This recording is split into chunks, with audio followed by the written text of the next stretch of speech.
Hi, I'm Tyler Conroy here at St. Joseph Regional High School, and we're going to go talk to some of our experts here to see what they think of the 1930s. Let's go. Miss Rillo, what do you think of the 1930s? Oh, they were so depressing. I agree. Let's go. Miss Hori, what do you think of the 1930s? 1930s? Yeah. That's depressing. Yes. I agree. Let's go. Now to Miss Scova, let's go. What do you think of the 1930s, Miss Scova? OMG, depressing. Yes, I agree. Let's go. Miss Cabrera, what do you think of the 1930s? Very depressing. Yes, I agree. Let's go.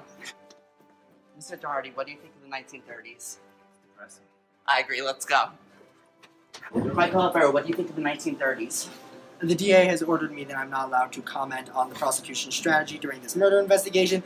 You guys will find out once the case has been closed. I'm afraid to kind of comment any further, and now if you'll see me, I need to get to court. Okay, that's the wrong answer, but thank you so much. That's the wrong answer, but thank you so much. Depressing is right, as the 1930s was a time of strife for the United States. Live at WSJR Studios, this is SJR News, and I'm Brian Hoagland. In the next 10 minutes, along with my fellow reporters, we're going to discuss international affairs, politics, technological advances, social problems, and cultural trends in the United States during this decade. Now to Tyler with international affairs. Perfect. Thanks, Brian. The 1930s was part of a time known as the Great Depression, a global event that emerged from events in the United States and U.S. financial policies. Continuously during the 1930s, U.S. foreign policies were influenced in a way that made the government more isolated than ever before.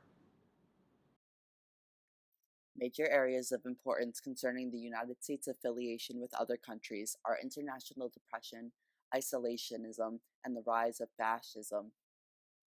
International depression. The key factor in turning national economic difficulties into a worldwide depression seems to have been a lack of international coordination, as most governments and financial institutions focus on themselves. Great Britain, which had long underwritten the global financial system and had led the return to the gold standard, was unable to play its formal role and become the first to drop off the standard in 1931. The United States, preoccupied with its own economic difficulties, did not step in to replace Great Britain and dropped off the gold standard in 1933. At the London Economic Conference in 1933, leaders of the world's main economies met to resolve the economic crisis, but failed to reach any notable agreements. As a result, the Depression dragged on through the rest of the 1930s. Isolationism. The Depression caused the United States to retreat further into its post-World War I isolationism. The United States did not take any major action in response or opposition during events that took place in foreign countries in the 1930s. The U.S. government issued statements of disapproval for events such as wars, but took limited action beyond that. Presidents Hoover and Roosevelt were to an extent constrained by public opinion, which demanded that primary attention be given to domestic problems. The Hoover and Roosevelt administrations concentrated upon rebuilding the U.S. economy and dealing with widespread unemployment and social dislocation at home, and as a result, international affairs were ignored. Rise of fascism. As the United States dealt with the lingering effects of the Depression, military regimes came to power in Germany, Italy, and Japan, promising economic relief and national expansion. These regimes began to push their territorial ambitions and received minimal opposition from the rest of the world. The lack of a strong U.S. response to Japan's invasion of China in 1937 and Germany's annexation of Czechoslovakia in 1938 encouraged the Japanese and German governments to enlarge their military campaigns. Even though domestic focus was necessary, some began to realize that U.S. inaction allowed the conflict to grow. The Great Depression caused the United States government to pull back from major international involvement during the 1930s, but in the long run, it contributed to the emergence of the United States as a world leader thereafter. International affairs were obviously very monumental during the 1930s. Now we go back to Brian Hoagland in WSJR Studios, who will talk about the cultural trends. Thanks, Tyler. Every year, there's always something new that takes the nation by storm. The 1930s were no different, as new games, films, and fashion trends became extremely popularized. Watching movies during this period became a customary thing for many families. The 30s became known as the decade of the sound and color revolutions and the further development of film genres. New types of movie ideas such as gangster films, musicals, newspaper reporting films, and historical biopics were developed. Seeing a movie was extremely cheap, as it costed approximately 10 cents for a child and 25 cents for an adult. All films were forbidden from having any foul language, adultery, and kissing.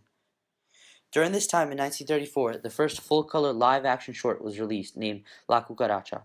Many filmgoers consider this period the golden age in Hollywood because a medley of classic films were released.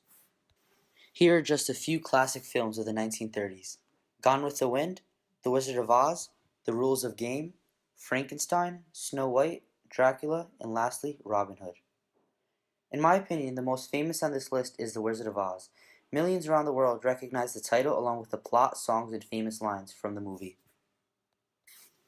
Up until the 1920s, fashion greatly expanded, and in the 1930s it only got bigger while changing drastically. This period marked an end to the practices of changing clothes or outfits throughout the day. Many began to opt for an outfit to wear the whole day rather than changing multiple times. This new outlook on dressing was directly inspired by the stock market crash. Money became tight for many people, and it became difficult to remain spending lavish amounts of money on clothing. The autumn 1930 Sears catalog read, "Thrift is the spirit of the day. Reckless spending is a thing of the past." Sears tried capitalizing on this new way of dressing by stating that the focus turned away from purchasing new clothing for every season, and that it had moved to reusing and remaking the clothes one already owned.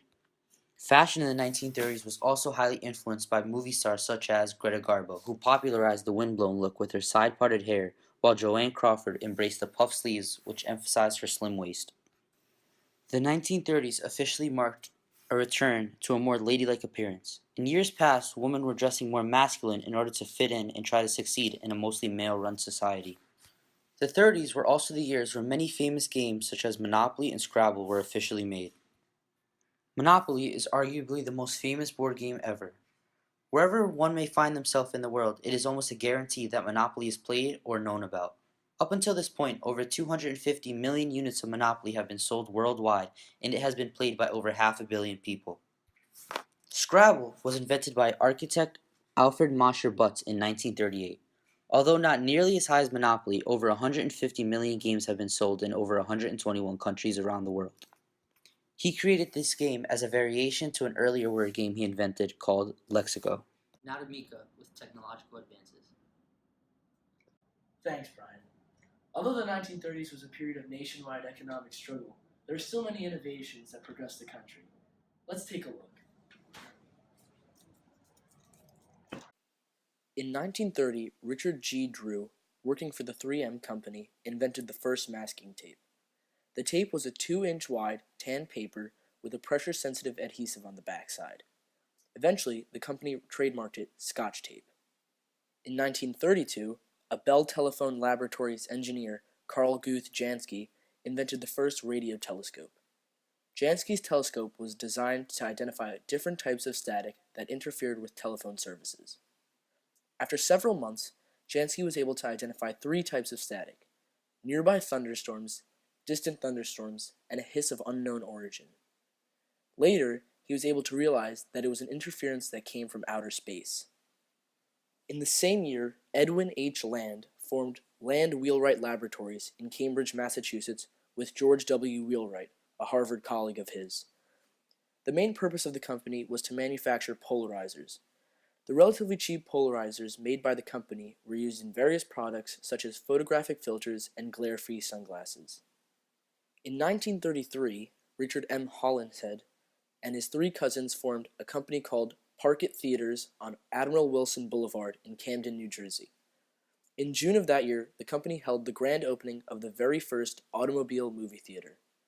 The first film shown was Wives Beware, and the charge was 25 cents per person and 25 cents per automobile. In 1933 as well, Edwin H. Armstrong developed frequency modulation, or FM, on radios as a solution to the problem of static interference on amplitude modulation, or AM, frequencies. Although a patent for the ballpoint pen was issued in 1888, it took 40 years for inventors to finally get it right. In 1938, Laszlo Biro, a Hungarian newspaper editor, decided to use newspaper ink rather than the ink used in fountain pens, which took longer to dry. The ballpoint pen featured an internal chamber of ink that dispensed the ink as the tip of the pen rolled along the surface of the paper. The pen was successfully patented by Bureau in 1938, but it did not reach the United States until 1945. In the same year, Albert Hofmann, a chemist working for the Sandoz Company, synthesized a new drug called LSD, lysergic acid diethylamide. He was attempting to make a drug that would serve as a blood stimulant. However, the drug has many physical and psychological side effects. Among these include pupil dilation, wakefulness, and most importantly, vivid hallucinations. Also in 1938, Adolf Hitler pushed Ferdinand Porsche to create a Volkswagen, which translates to the people's car. Hitler planned to sell it at roughly the same price as a motorcycle, making it easier for families to get on the road. The development of this car also coincided with the creation of the brand new Autobahnen, the federally controlled highway of Germany. Testing for this vehicle began in the mid-1930s, and by 1938 it was on the market available for purchase. Although the combine harvester was invented in 1826 by Scottish inventor Patrick Bell, it was not used throughout the United States until the 1930s. The Great Depression made labor difficult, so many farm owners and companies used this machine to harvest crops. This appliance allowed farmers to cultivate multiple crops at the same time, allowing for quicker gathering of these resources. In 1931, Russian-American inventor Igor Sikorsky filed for a patent to create a direct lift aircraft. However, it wasn't until 1935 that he received this patent. By 1939, he had manufactured an experimental prototype helicopter called the VS-300. The aircraft was designed to fit only one person and was 28 feet long and 10 feet tall. It achieved a maximum flight speed of 50 miles per hour and was able to fly for an hour and a half. It was powered by a 150 horsepower Franklin engine and was the first helicopter that was able to carry cargo. And that's all. Now on to Plush Daddy with U.S. politics and social changes throughout the 1930s. Thanks, Big Dog. The 1930s was a time period where FDR strived as president. Even though his administration was seen as a success, there were many social problems that arose.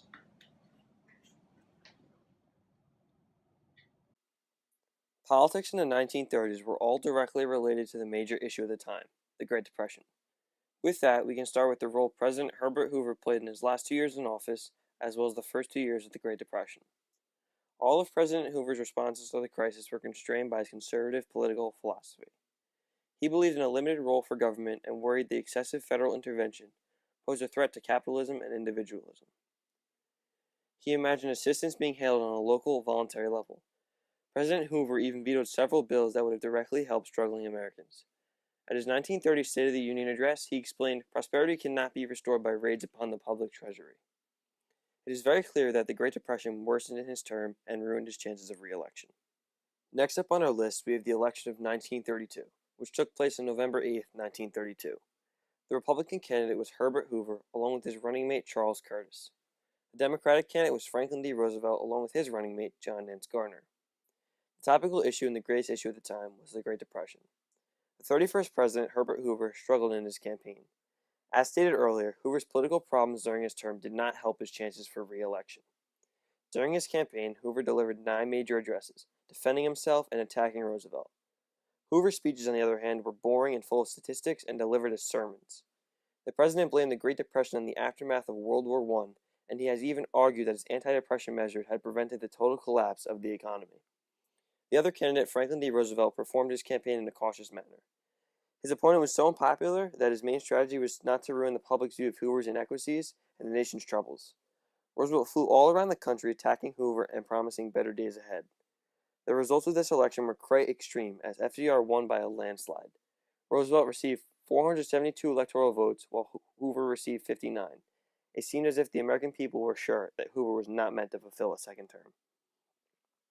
The next and last election of the 1930s is the election of 1936, taking place on November 3, 1936. The Democratic candidate was Franklin D. Roosevelt, along with his running mate John Nance Garner. The Republican candidate was Alfred Landon, along with his running mate Frank Knox. The issues at the time were the Great Depression and New Deal policy, Social Security unemployment benefits, and the end of the gold standard. The Republican candidate Alfred Landon was clearly not ready to be president of the United States. Landon used speeches and radio ads to get his word out. He started off his campaign very respectful towards the New Deal and Roosevelt. His attacks on Roosevelt began and increased towards the end of the campaign when the New Deal was charged unconstitutional. He specifically attacked the increase of government agencies and the New Deal as unjust, unworkable, stupidly drafted, and wastefully financed. Despite these attacks, Roosevelt's campaign was nothing short of a success. He gave speeches, personal appearances, and radio addresses. Huge crowds rallied when he made appearances, such as 100,000 in Chicago. His campaign was funded by labor unions and wanted it to be solely focused on him and his policies. He even labeled opponents as economic royalists and claimed Republicans think that government is best, which is indifferent to mankind. FDR won re-election by accumulating 523 electoral votes to Landon's 8. This election was the most lopsided presidential election in history in terms of electoral votes. Next, onto the social problems in the United States in the 1930s. The end of the Prohibition is an undermined event in the 1930s. The initial documentation of it made drinking, making, and selling of alcohol legal. It was meant to lower crime rates and produce a better society. However, it resulted in gangs, mobs, and many speakeasies. It was repealed on December 5, 1933. Besides the Prohibition, racism took a huge leap in the 1930s. For example, most of the time, African Americans and immigrants were the first people to be laid off jobs. Racism went so deep by this time that it showed up in judicial courts and even in literature. All of this increased resentment and inequality as people were treated as undervalued. Discrimination against women was the last major social problem during the 1930s. Traditional labor unions at the time almost entirely excluded women. Most women were even denied jobs in favor of men. Often women were fired from jobs if they were found out to be married. This produced a major issue for women as they were compelled to look for jobs during this time to keep their families alive. That's all for SJ News in the 1930s. Now into the 1940s. And